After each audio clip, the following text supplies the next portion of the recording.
Hello guys, magandang hapon sa inyo. So nandito ako ngayon sa Mitsubishi car dealership.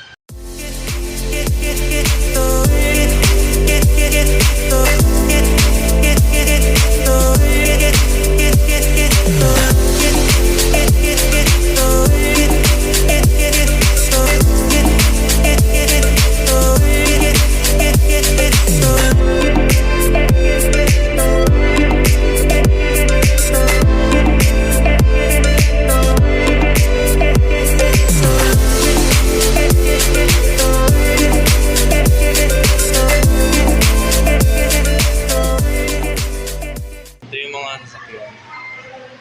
Yan.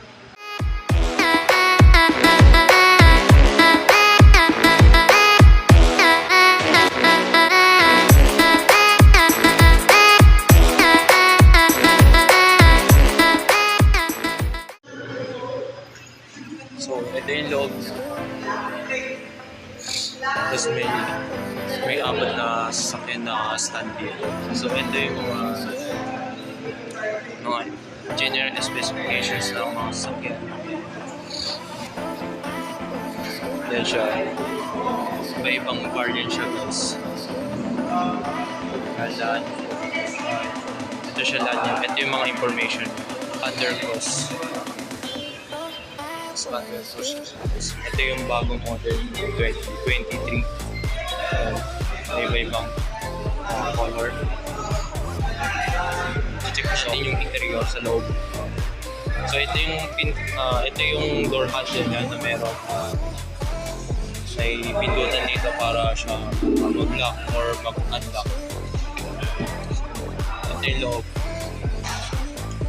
Kumbaga napaka-smooth talaga niya. So pag sumakay ka, napaka-comfortable. Wala ka mararamdaman ng isa loob. So ito yung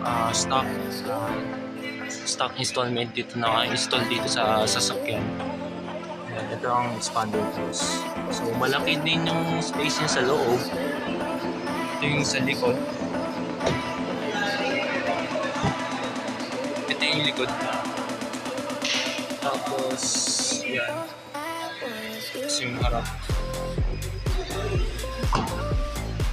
Tapos ito yung pinaka compartment niya. May pindutan siya sa ilalim.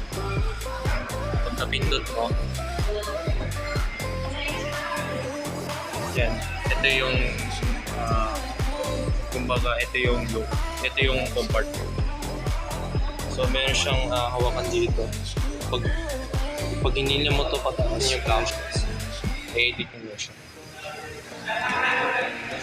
So magandang yan. And there's a expander doors.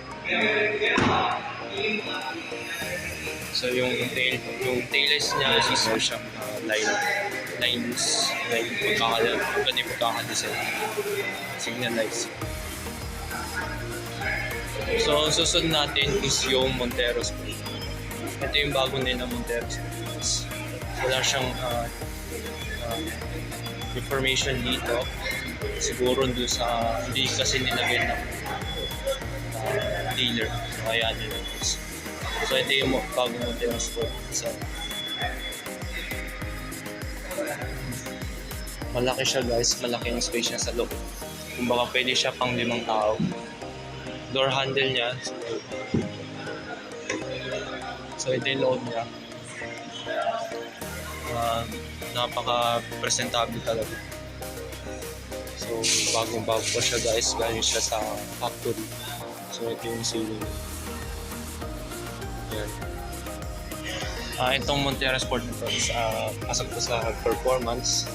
Pwede siya pang bagay sa off-road. So ito yung likod nito guys.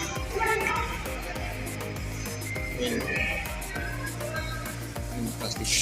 Pero yung ano niya, pagkahawak dito napakasmooth. And also it's rough. So good quality siya guys. Pwede siya pang pamilya. Pwede siya magsakay ng 5 tao sa loob ng sasakyan. So ito yung compartment sa check natin. So, ang pindutan niya ay dito sa ilalim. Pindutin mo lang ito yung button dito sa gitna. And then, automatic siya tataas. Yung kanya compartment door sa rear door. Ito yung compartment niya. Yan, pwede mo paglagyan ng gamit. Itong Montero Sport, bagong Montero Sport. Yan. Ang gamit dyan is yung receiver niya sa gulong is under this compartment. Yan yung gulong niya, guys. So, tapos may pipindot niya siyang gilid. Sa gilid, meron siyang lock. Meron siyang hindi siya unlock. So, pag tinap mo to is sasarado lang siya. Pero ito, pag sinarado mo is lalak siya talaga. So, pag pinindot mo to, puso siyang bababa. Yan. And then, yan na siya. Yan lang. Ito yung customized na rally art.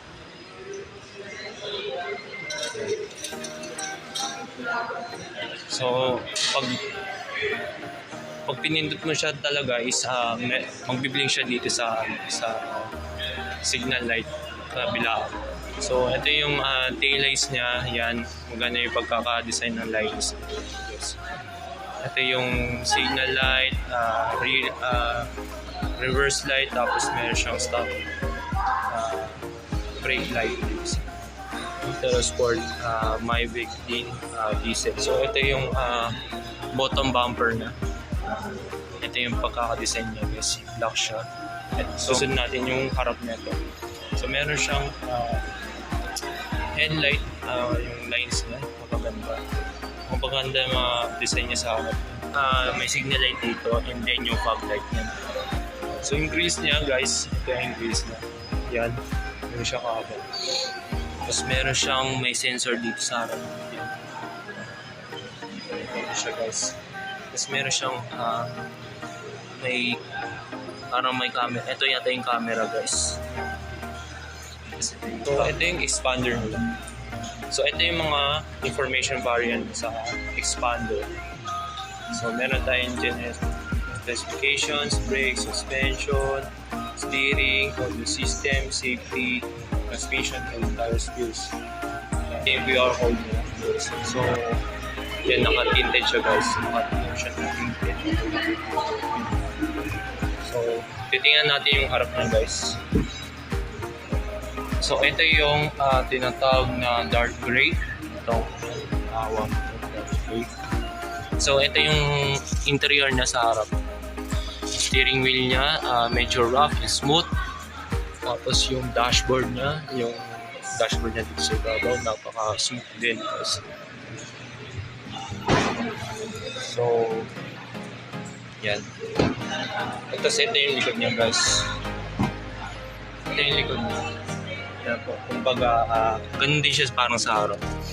Naka-plastic pa siya, guys, kasi bagong labas sa factory. Tapos ito yung aircon niya, guys. Yan, aircon niya. So,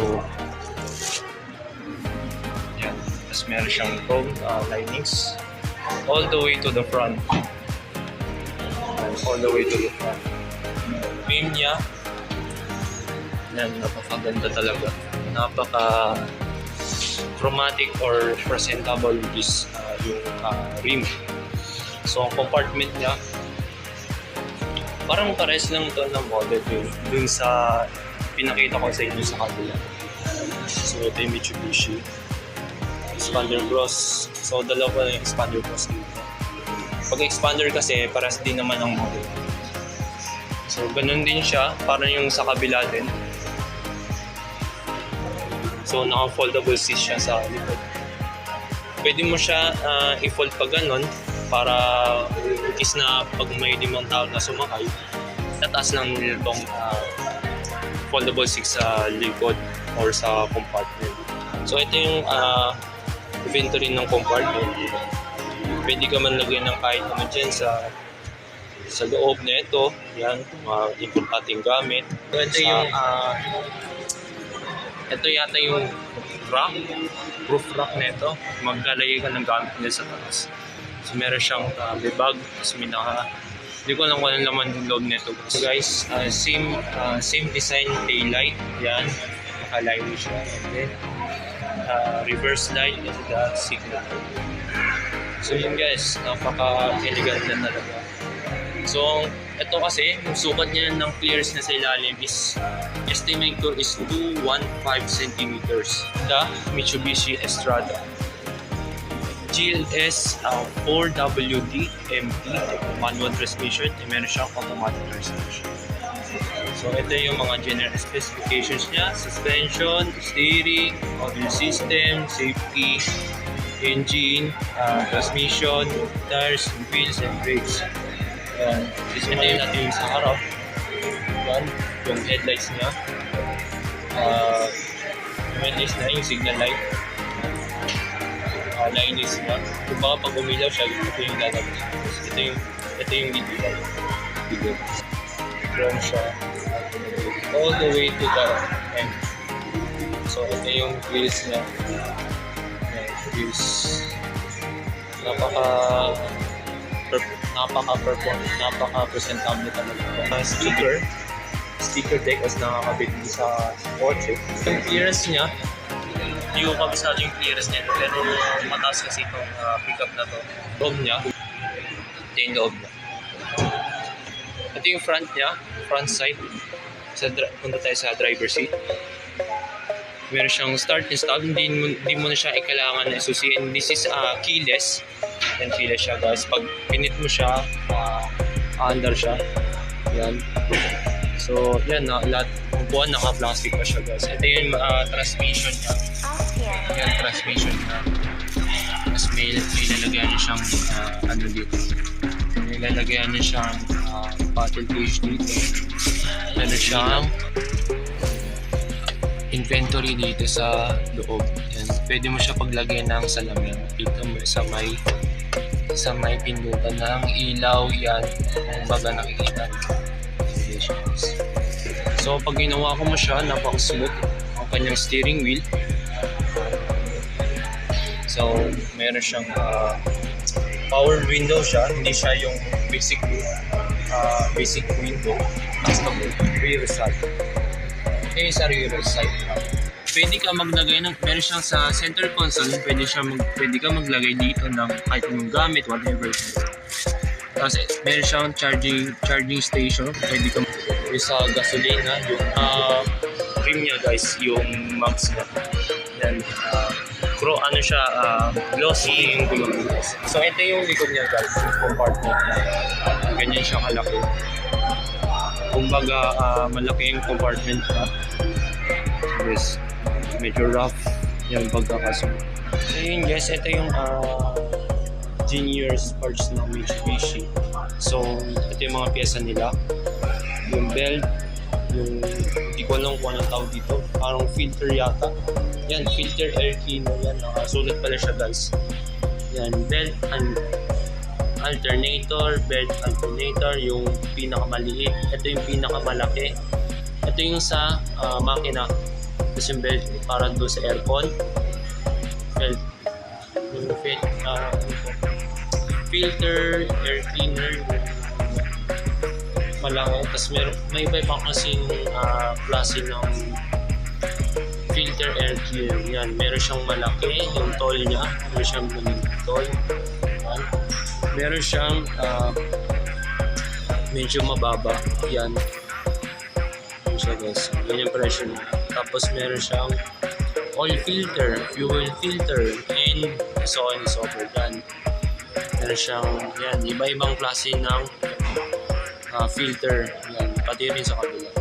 So, sa baba nito, yung under nito is yung air refreshener. Yan, yung air refreshener niya. Tapos dito rin sa kabila, yan. Medyo malaki. Meron siyang element air cleaner, medyo small type, split type, or something like that. Yan, iba-ibang klase siya guys. So, ito yung brake pads niya, yan. Iba-ibang klase ng brake pads. Meron siyang brake pads are hard, iba-iba. Brake hard pads, set. Ito yung tayo sa gasolina. Ay, so ito yung nakakabit ng mga Genius parts para to sa mga sasakyan. Rally art, gawa ng rally art. So ito yung mga freebies niya. Yan guys, mga freebies niya. Yun lang guys, nakalimutan ko pala sabihin sa inyo na huwag nyo kalimutan mag-subscribe, mag-like, and share. And notification para hindi nyo ma-miss sa susunod na upload videos. And thank you for all